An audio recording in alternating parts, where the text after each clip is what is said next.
Family and professional ಹೇಗೆ balance ಮಾಡ್ತೀರಿ? Family is always first.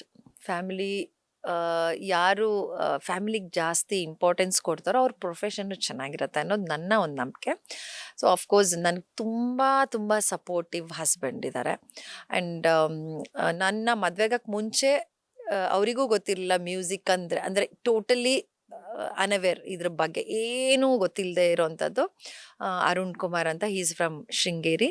And ಅವ್ರಿಗೇನಂತಂದರೆ ಮ್ಯೂಸಿಕ್ಕು ಈ ಥರ ಎಲ್ಲ ಪ್ರೋಗ್ರಾಮ್ ಮಾಡ್ತಾರೆ, ಹಾಡ್ತಾರೆ, ಬರ್ತಾರೆ, ಅಷ್ಟು ಮಾತ್ರ ಗೊತ್ತಿತ್ತು. ಬಟ್ ಡೀಪಾಗಿ ಈ ಥರ ಎಷ್ಟೊತ್ತೋ ಇರುತ್ತೆ, ಟೈಮಿಂಗೋ ಇರುತ್ತೆ, ಯಾವುದೋ ಟೈಮಲ್ಲಿ ಹೋಗ್ತೀವಿ, ಯಾವುದೋ ಟೈಮಲ್ಲಿ ಬರ್ತೀವಿ, ಅದೆಲ್ಲ ಮದುವೆ ಆದಮೇಲೆ ಪಾಪ ಅವ್ರಿಗೂ ಗೊತ್ತಾಗಿದ್ದು. ಬಟ್ ತುಂಬ ಸಪೋರ್ಟಿವ್ ಆದರು. ಆ್ಯಂಡ್ ಅವರಿಂದನೇ ಇವತ್ತೇನಾದರೂ ನಾವು ಮದುವೆ ಆದಮೇಲೆ ಏನೇ ಸಾಧನೆ ಮಾಡ್ತಾ ಇದ್ದೀವಿ ಅಂತಂದರೆ ಅದಕ್ಕೆ ಬಹಳ ಮುಖ್ಯವಾದಂಥ ಕಾರಣ ಅರುಣ್. ಆ್ಯಂಡ್ ಅದಾದಮೇಲೆ ಅಫ್ಕೋರ್ಸ್ ನಮ್ಮದು ಸಿಮ್ ಇವೆಂಟ್ಸ್ ಅಂತ ಇವೆಂಟ್ಸ್ ಶುರು ಆಯಿತು. So we are totally into music and events.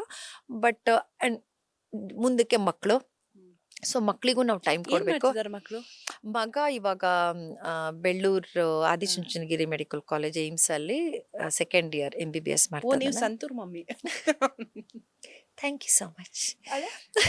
So ಮಗಳು ಇವಾಗ ಅವಳು ಷಡ್ಜಾ ಹೆಗಡೆ ಅಂತ, ಮಗ ಅದ್ವೈತ್ ಹೆಗಡೆ. ಮಗಳು 10th ಓದ್ತಾ ಇದ್ದಾಳೆ ಅರ್ಬಿಂದೋಲಿ. ಯಾವ ಆಂಗಲ್ ಅಲ್ಲೂ ಅಷ್ಟು ದೊಡ್ಡ ಮಕ್ಕಳಿದ್ದಾರೆ ಅಂತ ಕಾಣಿಸಿದೆ.